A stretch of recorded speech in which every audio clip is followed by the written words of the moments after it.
orang yang ngakunya tasawuf tapi jauh dari tasawuf. Ngakunya tasawuf, oh ahli tarikat, ahli tirakat, ahli ini, tapi nggak mau syariat. Ngakunya tasawuf, tapi dengan dalil tasawuf bininya kagak pakai jilbab. Ngakunya tasawuf, kita ahli tirakat. Kalau orang FPI itu masih kelasnya kelas syariat itu. Makanya kalau ngelihat Homer panasan bawaannya, ngelihat orang nista agama panasan bawaannya, ngelihat kemunkaran panasan. Kalau kita enggak, kita orang tarikat tasawuf, saudara. Orang yang seperti ini ngaku tasawuf tapi ngelanggar syariat, at-tasawuf bari minhum, saudara. Tasawuf berlepas tangan dari mereka. Para wali-wali Allah berlepas tangan dari mereka.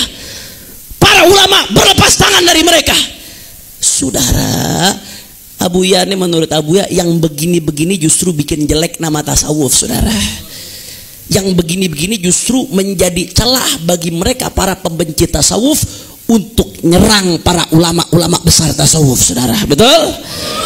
Padahal pada hakikatnya kata Abuya, tasawuf itu bukan khurafat, bukan cerita-cerita hayalan yang gak punya dasar. Ulama ngakuin karamah itu sabita indah ahli sunnah wal jamaah, tapi ahli sunnah wal jamaah menentang khurafat, saudara. Kalau karamah itu jelas dari ulama wali ahli istiqamah, tapi cerita-cerita khurafat yang nggak jelas sumbernya, apalagi melanggar syariat, nggak diakuin sama ahli sunnah wal jamaah, saudara. Kira-kira jelas atau tidak? Makanya kalau kita baca statement-statement ulama tasawuf, saya nggak mau baca banyak-banyak dah. Nanti ini Abuya akan kutip nih beberapa bahasan setelah ini. 3 bab setelah ini kalau nggak salah, Abuya mengutip tuh supaya meluruskan bagaimana sih gambaran tasawuf. Banyak orang yang salah paham, khususnya di Saudi Arabia, memandang tasawuf itu negatif. Tasawuf itu bertentangan dengan Al-Quran dan Sunnah. Makanya kami mengajak untuk kembali ke Al-Quran dan Sunnah. Nanti Abuya tuh ngejelasin tuh da'watu a'immatit tasawuf ilal amal bisyariah. Bagaimana ulama tasawuf ngajak kita untuk beramal sama syariat, pegang teguh syariat. Nggak ada ceritanya tasawuf tanpa syariat. Saya nggak mau kutip banyak-banyak bagaimana pandangan ulama tentang tasawuf, ulama tasawuf tentang syariat, saudara. Satu aja saya kutip, perkataan ulama besar, imam ahli tasawuf, Sultanul Aulia Syekh Abdul Qadir Al-Jilani. Mudah-mudahan kita dapat keberkahan ilmu beliau, insyaallah. Amin ya rabbal alamin. Radhiyallahu taala anhu ardah.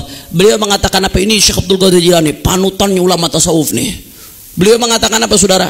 Kullu haqiqatin la tashhad laha syariah fahiya zindiqah. Setiap orang ngaku syariat, ngaku hakikat, ngaku ahli makrifat, tapi la tashhad laha syariah, tapi bertentangan dengan syariat, nggak punya landasan dengan syariat. Hakikat yang diakui bertentangan dengan aturan Allah, bertentangan dengan aturan Nabi, ngaku-ngaku hakikat. Kata Syekh Abdul Qadir Jilani, yang begitu tuh bukan hakikat, yang begitu ada zindiqah, saudara. Itu zindiq. Zindiq itu Islamul zahir, kufrul batin, saudara. Zahirnya Islam, tapi di hatinya ada titik kekufuran. Na'udzubillah min. Makanya Syekh Abdul Qadir Jilani mengatakan apa? Catat baik-baik nih omongan Syekh Abdul Qadir Jilani. Semua orang yang mengaku pengikut tasawuf, dengarkan baik-baik omongan Syekh Abdul Qadir Jilani. Tancapkan dalam hati, saudara. Apa kata beliau? Tir ilal haq azza wa jal bijanahail kitab was sunnah. Tir ilal haq azza wa jal.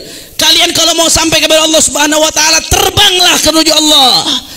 Terbanglah. Dengan apa caranya terbang? Terbang harus ada sayap, betul? Sayap untuk terbang menuju Allah, kata Syekh Abdul Qadir Jilani, adalah janahayil kitab was sunnah. Sayapnya ada 2, sebelah kanan Al-Quran, sebelah kiri hadis, saudara. Satu doang nggak bisa. Sayap satu bisa terbang apa kagak? Kanan doang nggak bisa terbang. Quran doang tanpa sunnah nggak bisa terbang. Sunnah doang tanpa Quran nggak bisa terbang. Sayap cuma satu nggak bisa terbang. Kira-kira kalau sayap satu nyungsep apa kagak? Nyungsep, saudara. Nggak bakal terbang. Harus seimbang, kata Syekh Abdul Qadir Jilani. Kalau mau sampai kepada Allah, resepnya tir ilallah. Terbanglah menuju Allah. Bagaimana cara kita terbang menuju Allah? Sampai kepada ridha Allah, sampai kepada hakikat, sampai kepada ma'rifat. Satu-satunya jalan adalah terbang menggunakan sayap Al-Quran dan Sunnah. Salah satu kagak ada, nggak bisa terbang malah nyungsep. Bukannya menuju Allah, tapi menuju Kalau salah satu aja nggak ada, apalagi dua-duanya, saudara. Bukan terbang ke atas, terbang ke sumur kalau dulunya ada, saudara. Kira-kira jelas atau tidak?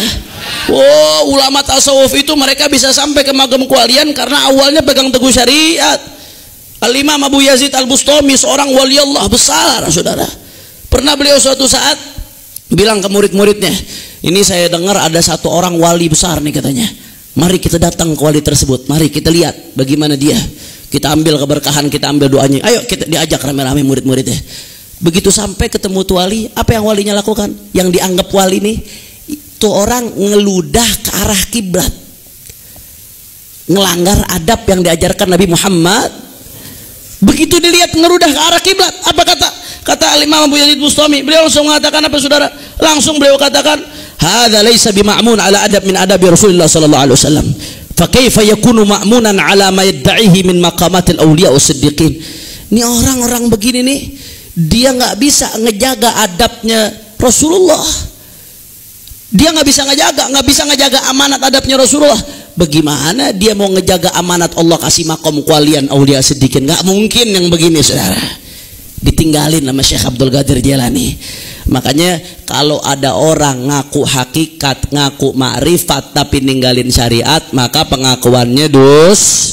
Orang kompak pengakuannya dos. Orang kencang pengakuannya pak. Beb, kalau orang majdub bagaimana? Orang majdub itu salah satu tingkat kewalian. Majdub dari kata jadzaba yajdzibu, seakan-akan dia diambil, dicabut, seakan-akan dicabut akalnya.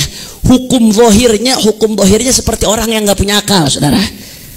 Hukum zahirnya seperti orang yang nggak punya akal, karena saking tenggelamnya dia di dalam kecintaan kepada Allah sampai-sampai dia udah nggak sadar, saudara. Makanya kalau begitu dia kelihatan melakukan sesuatu yang kelihatannya maksiat, ya hukum zahirnya orang nggak punya akal, nggak bisa kita salahin. Kalau betul-betul majdub, tapi bukan buat diikutin. Majdubnya urusan dia sama Allah Subhanahu, bukan buat ikut-ikutan. Ente ngelihat orang majdub maksiat secara hukum zahir, ya dia akalnya nggak ada, dia lagi tenggelam, akalnya nggak sadar, sedang tenggelam dalam lautan cinta. Orang kalau lagi nggak sadar, kita lagi tidur, tahu-tahu lagi tidur, mohon maaf, tahu-tahu lagi tidur, ada segelas homer, kita nggak sadar, kita minum tuh homer, kira-kira dosa apa kagak? Nggak dosa, nggak ada akal. Rufi'al anhul galam, dia nggak sadar, tidur ngigo ada gelas diminum, tahu-tahu homer, dia nggak dosa, saudara, karena dia lakukan itu dalam keadaan tidak sadar, nggak ada akal. Orang majdub begitu, kalau kelihatannya melakukan sebuah maksiat, dia nggak dosa. Kenapa? Karena orang akalnya lagi nggak sadar. Tapi bukan buat diikutin majdubnya, saudara. Urusan majdubnya urusan dia dengan Allah Subhanahu. Tapi urusan kita til bijanahail kitab was sunnah, terbanglah dengan dua sayap Al-Quran dan Sunnah untuk sampai kepada Allah Subhanahu